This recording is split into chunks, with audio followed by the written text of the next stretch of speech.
Marilah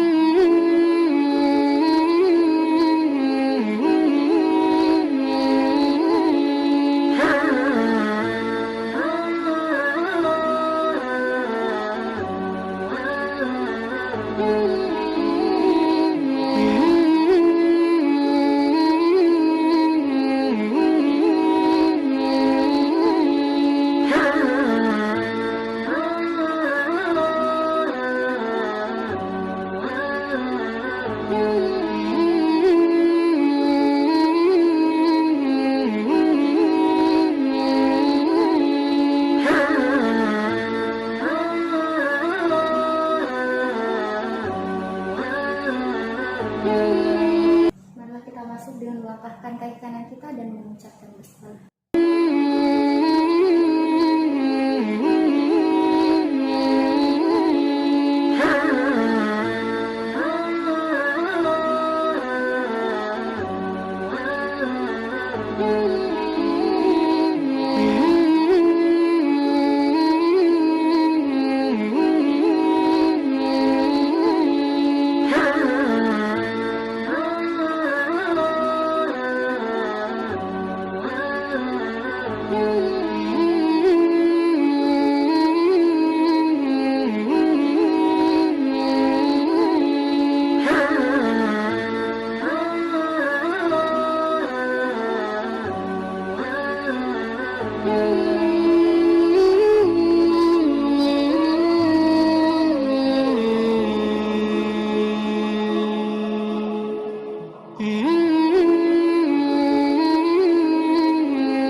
Di hadapan kita semua ini adalah satu set baju perang milik pasukan dari Sultan Tapi baju perang ini dirakit secara tradisional tanpa menggunakan teknologi karena memang dahulu tidak ada yang menggunakan teknologi. Dan di sini juga terdapat tangan besi yang gunanya untuk menjaga keadaan dewa tubuh agar tidak terkena sesuatu. Di sini juga terdapat dua simbol. Ini ada bulan sabit dan bintang, dan sebelahnya lagi ada simbol dari Islam. Berat keseluruhan dari tumpukan kepala, baju, pedang hingga tangan, beratnya mencapai kurang lebih sekitar 90 kg. Yang bila mana kita pakai simbol ini, mungkin kita semua sudah kewalahan untuk memakainya, karena memang beratnya pun mencapai kurang lebih sekitar 90 kg. Dan baju perang ini dipakai saat untuk melawan pasukan Kurdi dan saat untuk menaklukkan kota bangsa dan negara. Dan kita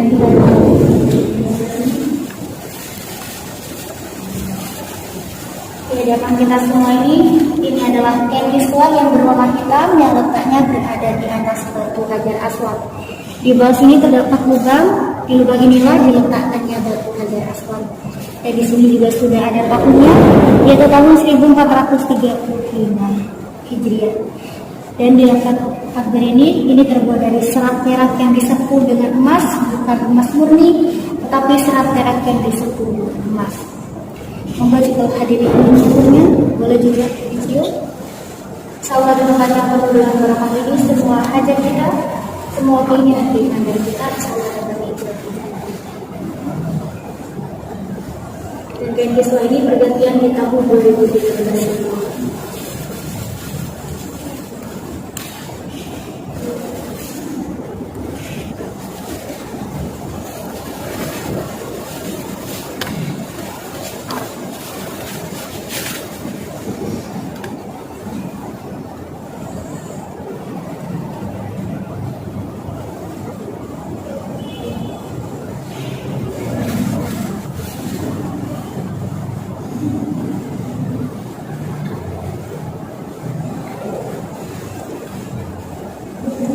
Di hadapan kita semua ini terdapat kain kiswah baju taubah yang letaknya berada di atas pintu taubah.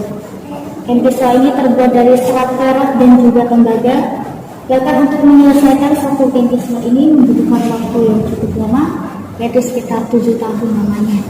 Karena memang bisa disulam secara tradisional tanpa menggunakan teknologi modern.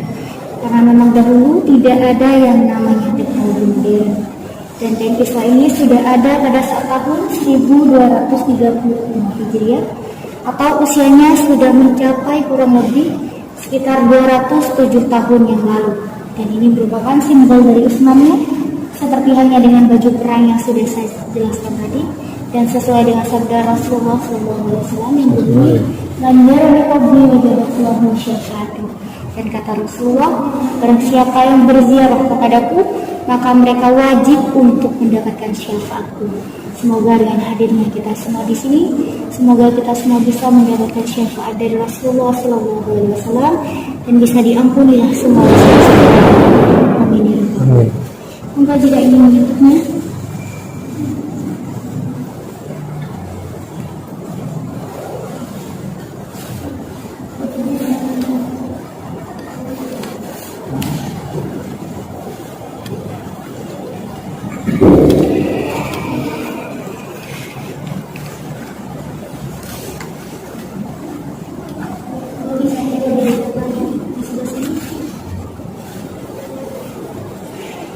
Di hadapan kita semua ini adalah pedang milik Sayyidina Khalid bin Walid. Siapakah Sayyidina Khalid bin Walid? Beliau ini merupakan sahabat dari Rasulullah SAW. Bahkan beliau ini dahulu menjabat sebagai Syekhullah. Awalnya Sayyidina Khalid bin Walid ini adalah kaum kafir Quraisy yang terkenal dengan pasukan kavalerinya pada saat perang Uhud. Khalid yang melihat celah kelemahan dari pasukan Muslim langsung turun dari bukit Uhud dan langsung menghajar para pasukan Muslim. Namun pada saat itu Sayyidina Khalid bin Walid masuk Islam.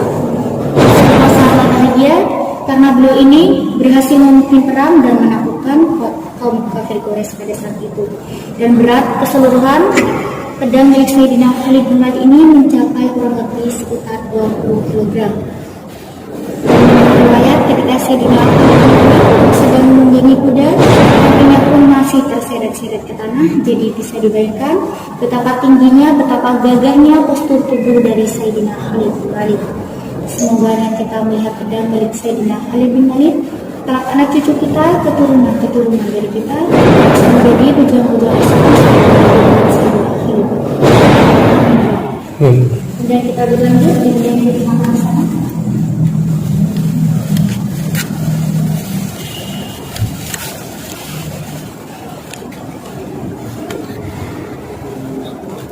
Di hadapan kita semua ini adalah 3 buah batu sijil. Batu sijil ini langsung diambil dari api neraka oleh sekumpulan burung ababil. Setiap satu ekor burung ababil selalu membawa 3 buah batu sijil ini. Untuk satu ditaruh di paruhnya dan 2 untuk ditaruh di catanya. Dan bila mana ketika batu sijil ini dilemparkan ke arah pasukan gajah, maka seketika pasukan gajah langsung hangus terbakar hingga tersisa tulang-tulangnya saja. Bahkan sang pemimpin dari pasukan gajah yaitu Raja Abraha, beliau ini lebih mengenaskan lagi karena beliau ini dilaknat oleh Allah dahulu hendak untuk menghancurkan Ka'bah. Dilaknat oleh Allah seperti halnya dengan dada yang terbelah menjadi 2, usus yang terburai dan kuku yang terkelupas. Semoga dengan kita melihat batu sijil ini di dunia, di akhirat kita semua tidak dipertemukan lagi oleh batu sijil ini, karena panasnya sendiri adalah 69 kali lebih panas daripada api yang ada di dunia.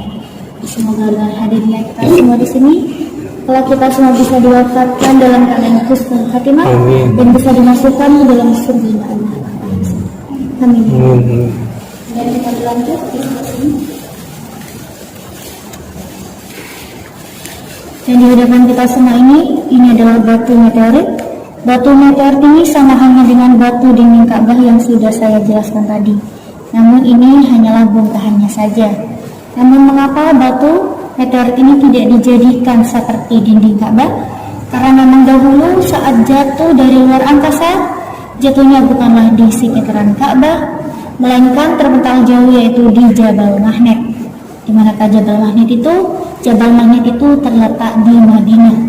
Dan untuk kandungan di dalam batu meteor ini juga sama, terdapat kandungan elektromagnetik dan juga mineral yang bila mana jika tersentuh oleh tubuh kita, maka insya Allah dapat memperlancar peredaran darah yang ada pada dalam tubuh kita. Semoga dengan kita melihat batu meteor ini, tahun depan bisa menyentuhnya langsung di Madinah bersama dengan keluarga kecil kita setelah pandemi COVID-19. Amin. Kemudian kita lanjut di sebelah sana. Di depan sama ini terdapat dua kain kiswah. Kain kiswah ini letaknya berada di dalam dinding Ka'bah. Dan memang hanya orang-orang tertentu saja yang dapat diizinkan masuk ke dalam Ka'bah oleh kerajaan Arab Saudi. Dan untuk kain kiswah yang berwarna merah ini pertukaran pada saat tahun 1970. Dan untuk kain kiswah yang berwarna hijau ini pertukaran pada saat tahun 1988. Dan untuk warna yang saat ini ada di dalam Ka'bah tetaplah sama seperti yang ada di hadapan kita semua. Monggo jika ingin menyentuhnya.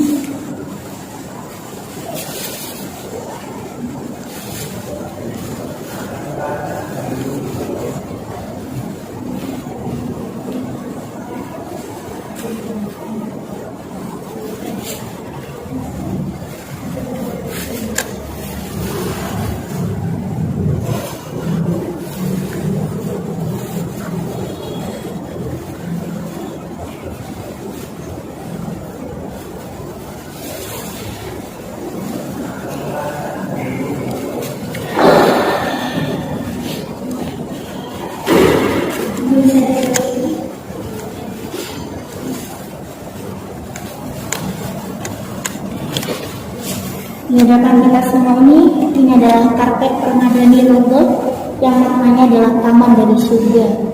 Sajadah Raudhah ini letaknya berada di antara rumah Rasulullah dan juga mimbar dan Rasulullah.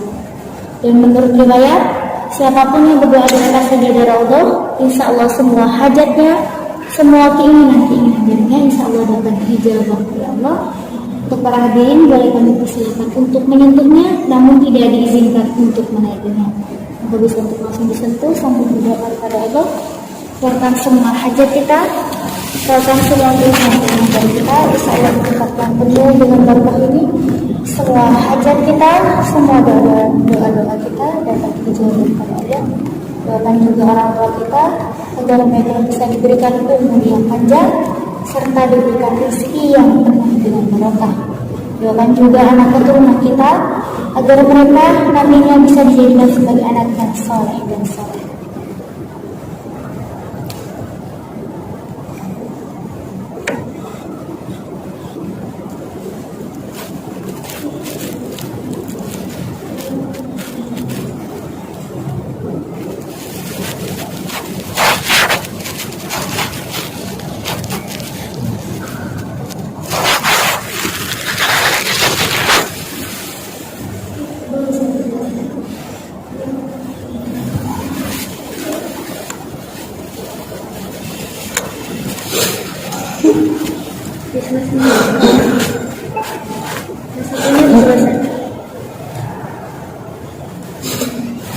Setelah kita usai melihat benda-benda peninggalan dari sahabat Rasulullah, selanjutnya kita semua akan menuju ke pintu utama ini, dan di mana di dalamnya terdapat benda-benda yang pernah melekat pada tubuh mulia Rasulullah, benda-benda yang pernah beliau kenakan semasa hidupnya, ketika beliau sedang berdakwah maupun ketika beliau sedang berperang. Maka dari itu tanamkan dalam hati kita semua di sini bukan hanya untuk melihat-lihat saja, kita semua di sini bukan hanya untuk berfoto-foto saja. Tanamkan dalam hati kita semua di sini semata-mata rindu kepada Rasulullah, ingin berjumpa dengan Rasulullah. Karena kita berbanyak bermunajat kepada Allah, berbanyak bertabarukah terhadap Rasulullah. Insyaallah kita semua akan mendapat syafaat dari Rasulullah SAW. Alangkah baiknya sebelum kita masuk ke dalam ruangan ini, kita mengucapkan salam terlebih dahulu kepada Rasulullah dan bersalawat kepada Rasulullah. Insyaallah Rasulullah akan hadir di tengah kita. Dan ikuti setelah dari saya. Assalamualaikum ya Rasulullah. Assalamualaikum ya Habibullah. Assalamualaikum حبيب الله. السلام عليك يا نبي الله. السلام عليك يا نبي الله. السلام عليك أيها النبي ورحمة الله وبركاته. السلام عليك أيها النبي ورحمة الله وبركاته. اللهم صل على سيدنا محمد. اللهم صل على سيدنا محمد. اللهم صل على سيدنا محمد. اللهم صل على سيدنا محمد. مرحبا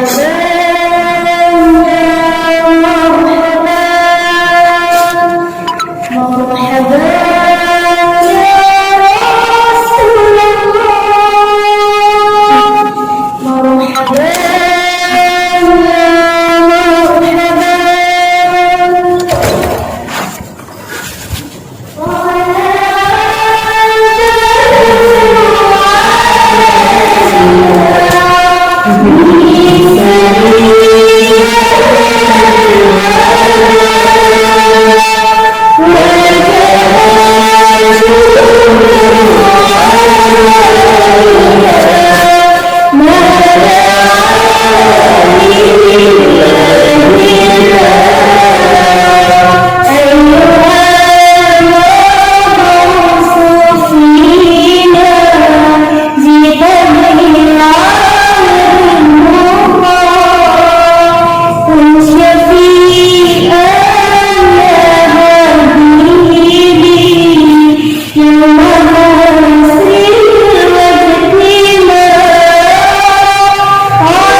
berdoa dalam hati sesuai hajat kita masing-masing. Amin. Silakan.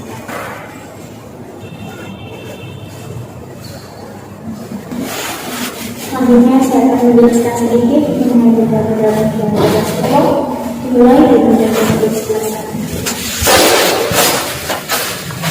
Di dalam buku tersebut terdapat 3 pelajaran di kelas kuno. Meskipun jalur kitab satu ini sudah tidak melekat lagi pada buku beliau Rasulullah, namun jalur beliau satu tahunnya masih bisa umum, yaitu sepanjang 0,47 mm. Dan di dalam jalur kitab Rasulullah ini hanya terdapat satu DNA saja, yaitu berupa sebuah elemen cahaya. Disunahkan untuk kaum lelaki untuk bisa menumbuhkan jantungnya hanya sepanjang dari sebelah tangan saja. Apabila lebih dari tangan tangan, maka boleh untuk dicukur.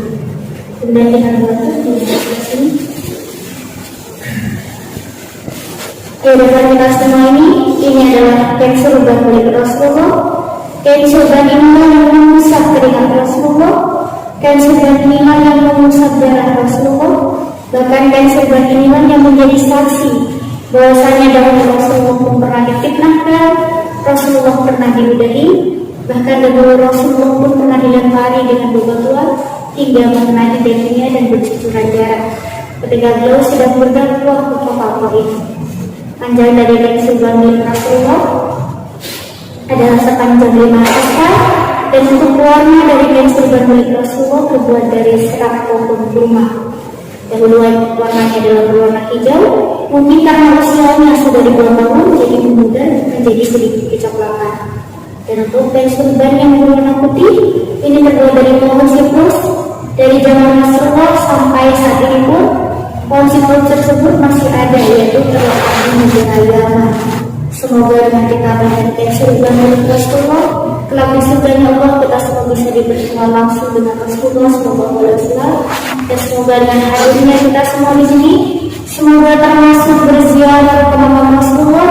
Semoga kita semua tahun depan bisa diberangkatkan umroh ke tanah suci Mekah, semoga haji bisa berangkat berjumpa setelah pandemi COVID-19. Dan semoga semua saja benar-benar dijabah Allah berkata berbulan waktu. Sudah dilakukan dan dalam nama tersebut terdapat 2 helai rambut milik Rasulullah, dan meskipun rambut milik Rasulullah ini sudah tidak melekat lagi pada tubuh mulia Rasulullah, namun rambut milik beliau ini 1 tahun yang masih bisa tumbuh, yaitu sepanjang 0,47 mm. Dan di dalam rambut milik Rasulullah hanya terdapat 1 DNA saja, yaitu berupa sebuah elemen cahaya. Dan memang rambut milik Rasulullah ini tidak pernah jatuh ke tanah sama sekali, karena memang dahulu selalu ada yang mewadahinya, yaitu seperti halnya dengan istri dari Rasulullah dan juga para sahabatnya. Dan kita lihat di sini. Di hadapan kita semua ini adalah sandal atau milik Rasulullah. Sandal ini terbuat dari kulit lembu yang begitu tipis. Mungkin bagi para hadirin sandal ini sudah tidak layak untuk dipakai, namun Rasulullah tidak membuangnya. Rasulullah tetap menjadinya kembali meskipun sandal miliknya itu sudah benar-benar terlepas. Bahkan istrinya pun dan para sahabatnya pun tidak beliau izinkan untuk menjahit alas kakinya tersebut, karena memang Rasulullah merasa dirinya harus bertanggung jawab atas segala yang sudah dikorbankan dan untuk dijadikan sebagai alas kakinya tersebut. Betapa mulianya hati dari Rasulullah, dan jika kita merupakan umat yang paling mencintai Rasulullah, pada kita contoh sifat kesederhanaan dari beliau. Jika kita mempunyai sandal yang rusak namun masih bisa kita perbaiki, marilah kita perbaiki dan memakainya kembali. Meskipun Rasulullah adalah seseorang yang berkecukupan, namun Rasulullah sangat cinta akan kesederhanaan. Kemudian kita berlanjut. Di dalam botol tersebut terdapat 2 warna dalam botol milik Rasulullah. Yang satu adalah berwarna merah segar dan yang satu lagi adalah berwarna merah sedikit kecoklatan. Untuk yang berwarna merah segar itu sendiri karena dicampur dengan benang, dan untuk yang berwarna merah sedikit kecoklatan karena dicampur dengan sebuah pasir. Mengapa dicampur dengan sebuah pasir? Karena jika udara dibiarkan begitu saja, maka pasti akan terjadi yang namanya pembukaan udara. Maka dicampurlah benar-benar milik Rasulullah ini dengan sebuah pasir. Meskipun usianya sudah ribuan tahun, namun Masya Allah sampai saat ini pun tetaplah beraroma wangi, karena memang di dalam tubuh mulia Rasulullah selalu beraroma wangi. Disunahkan untuk kaum lelaki untuk bisa berbekam sekurang-kurangnya 1 bulan 2 kali, dan disunahkan untuk kaum wanita bisa berbekam sekurang-kurangnya 2 bulan 1 kali. Karena memang berbekam itu sendiri dapat mengeluarkan racun yang ada pada dalam tubuh kita. Dan karena ini adalah benda terakhir yang ada di rumah ini, saya selalu menarifkan musim Rasulullah meminta maaf jika ada salah kata atau sikap saya kurang berkenan. Selanjutnya adalah sesi berdokumentasi, namun dimohon untuk tidak selfie ataupun menghidupkan flash. Boleh berfoto di samping benaknya saja. Ketika berfoto atau video boleh dibuka maskernya. Untuk pintu keluarnya nanti ada di sebelah sana.